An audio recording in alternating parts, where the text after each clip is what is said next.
Alors, nous avons quoi?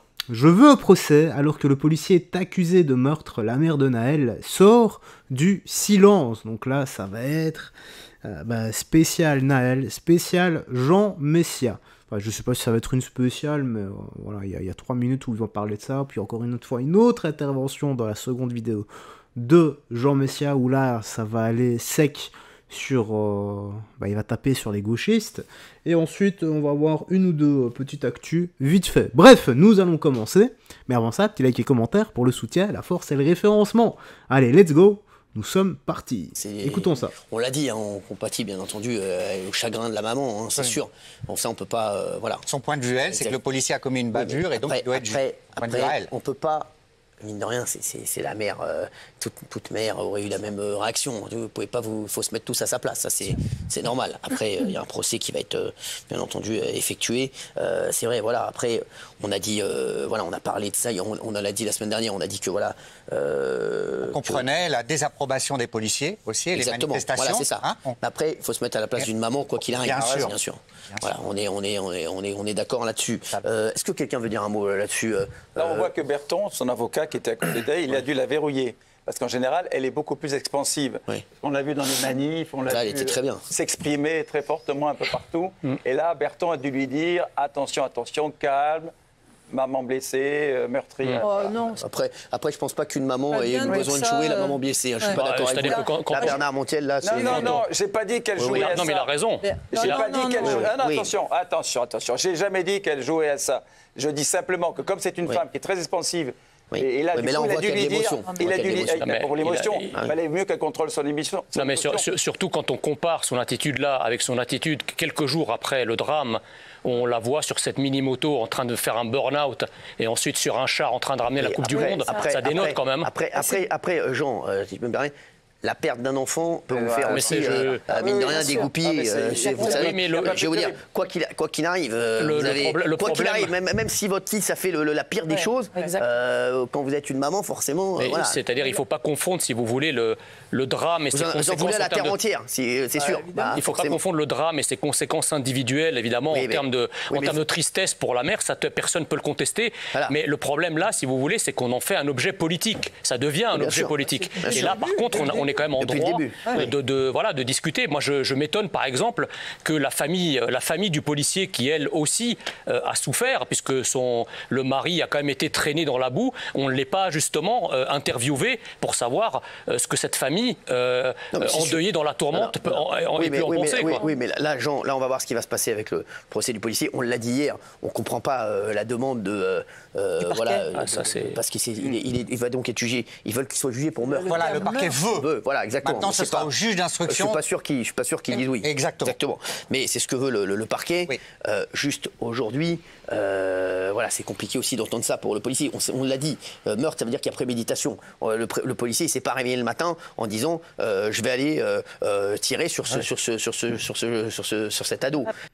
Alors, écoutez, on le dit à chaque fois, aucun parent ne devrait avoir à perdre son enfant. Ce n'est pas dans l'ordre des choses.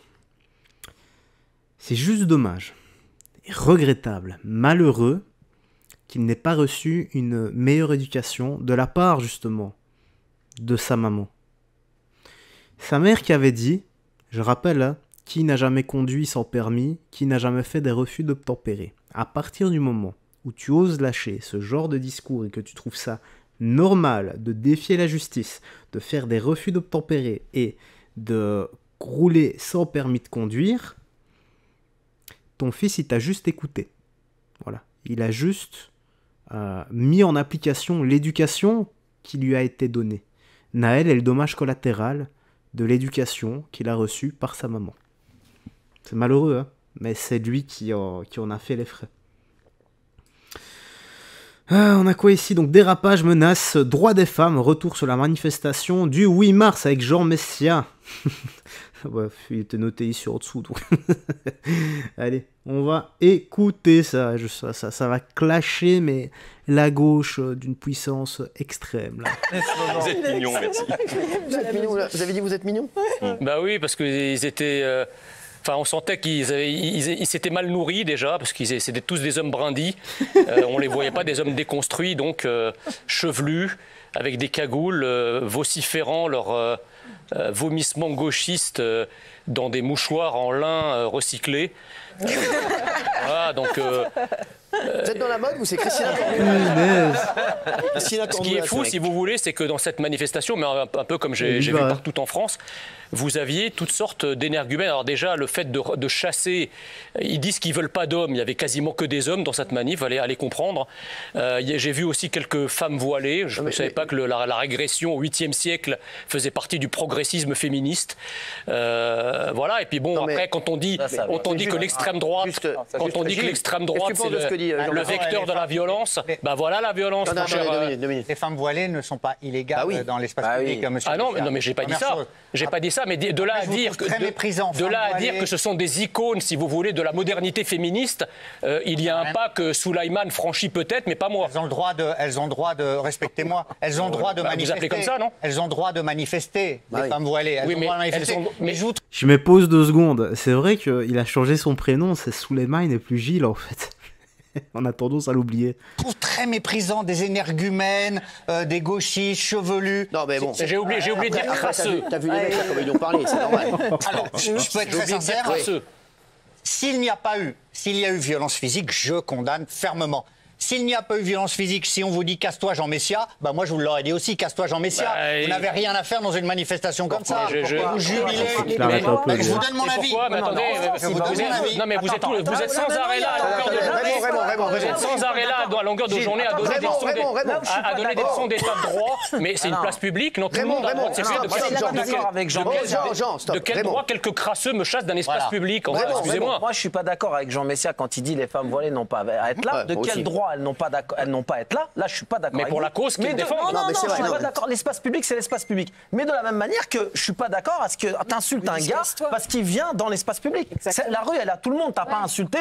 Donc, d'où tu prends possession de la rue? En fait, c'est n'importe quoi. On va où là? Et s'il a envie de venir là, qu'il vienne là. D'où sont ces gens qui disent Jean Messia, casse-toi? Mais j'étais même pas à la manif. C'est ça le pire, c'est que je suis sorti autant tu dis des conneries sur les femmes voilées, autant je suis d'accord que t'as pas à te faire insulter dans la rue. Vous voyez bien que la journée du droit des femmes, elle est, comment dirais-je, contournée, détournée par l'extrême gauche contre la cause féministe.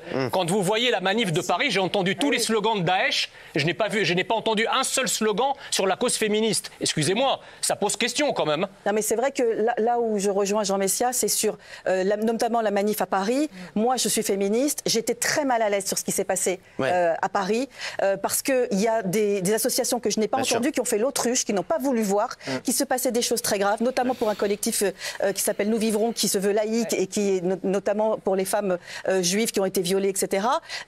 Si c'est les droits des femmes, c'est les droits de toutes les femmes. Et on ne peut pas parquer les uns et les autres en disant non, toi tu as le droit, non, toi tu n'as pas le droit, non, parce que toi peut-être que tu serais d'extrême droite, non, toi tu es juive ou toi tu es ceci. Non, c'est le droit. Que foutaient des drapeaux palestiniens, par exemple, dans une manifestation féministe? Aucun rapport. Qu'est-ce que ça faisait là? Des drapeaux palestiniens, des mecs en kéfier. Je suis d'accord avec toi. Rien à voir. Donc vous voyez bien qu'en fait, c'était pas un rassemblement féministe, c'était un rassemblement hétéroclite de toutes les causes intersectionnelles, entre guillemets, de l'extrême gauche, qui n'avaient rien à voir avec le féminisme et qui sont souvent des causes antiféministes. On avait fait la petite news actu dessus. Rappelez-vous, il y avait énormément de drapeaux palestiniens, il y avait énormément d'affrontements entre les forces de l'ordre et des manifestants d'extrême gauche. Ils ont fait des barrages de fortune, ils ont foutu le feu, tout ça. Et il y a eu également, à la manifestation féministe, il y avait le groupe Némésis. Voilà, les féministes de Némésis. Et ils ont posé des questions féministes il y a eu des questions qui ont été posées aux féministes de l'extrême gauche. L'extrême gauche a dit non, elles ne sont pas féministes, elles sont racistes. Je pense qu'à partir de ce moment-là, ça veut tout dire. Voilà, donc elles se battaient pour le peuple palestinien, pour les droits des femmes en Palestine, et autres. On leur a posé la question, pourquoi est-ce que vous ne prenez pas... Enfin, est-ce que vous vous battez également pour les femmes d'Israël? Elles ont répondu oui. Bon, déjà, c'est très bien, elles ont répondu oui. Mais elles ont dit non, nous, on se bat pour toutes les femmes. Mais apparemment, pas toutes les femmes, vu que les Némésis elles sont catégorisées d'extrême droite raciste avant d'être des femmes avant tout. Ah, la dissonance cognitive de la gauche, ah là, pour tous les gauchistes, notamment sur la seconde chaîne, parce que sur la seconde chaîne, oh là là là là là, toute la gauche là, me tombe dessus. Je vous fais un bisou les gars. Ah, l'espace commentaire de la seconde chaîne, parfois elle est, elle est hallucinante. Alors on a quoi? Donc, mis en examen pour V sur mineur, donc Jean-Luc Lahaye, finalement autorisé à travailler. D'accord, ok, ça dure 1 minute 30, on va écouter ça, puis on va se quitter là-dessus. Il y a une grosse info sur Jean-Luc Lahaye. Donc Jean-Luc Lahaye, il est actuellement mis en examen pour viol sur mineur. Mais avec Fabien, on a enquêté. Il y a une grosse... C'est ça l'équipe d'enquêteurs. On allez voir l'info. Bah écoutez, franchement, là, c'est fort. L'info que personne ne connaissait, que tout le monde attendait, c'est que Jean-Luc Lahaye peut retravailler.